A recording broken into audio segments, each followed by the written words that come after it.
Sir ప్రతిపక్ష హోదా అనేది ప్రజలు ఇచ్చేది కానీ మేము ఇచ్చేది కాదు.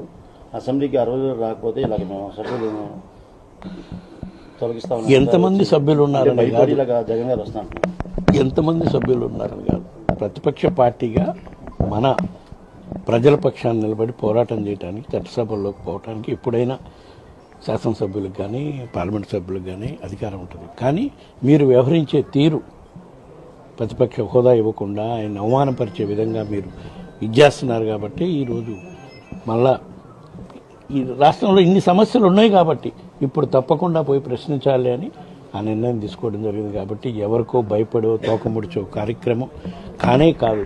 అట్లాంటి కార్యక్రమాలు మా పార్టీ అధ్యక్షుడు జగన్మోహన్ రెడ్డి గారు ఆలోచన కూడా చేసే ఇది లేదు. ఆయన అప్పట్లోనే కాంగ్రెస్ పార్టీకి ఎదిరించి పోరాటం చేసిన ఆయన కూటమి ప్రభుత్వం చేస్తుందే వైఎస్ఆర్ కాంగ్రెస్ పార్టీ కార్యకర్తలపై నాయకులపై అక్రమ కేసులు బనాయించి అరెస్టులు చేసే కార్యక్రమం చేస్తున్నారు. కాబట్టి కార్యకర్తలకు అండగా ఉండడం కోసం, నాయకులకు భరోసా కల్పించడం కోసం మా పార్టీ అధ్యక్షుడు జగన్మోహన్ రెడ్డి గారు వాళ్ళని పరామర్శించే కార్యక్రమం చేస్తున్నారు.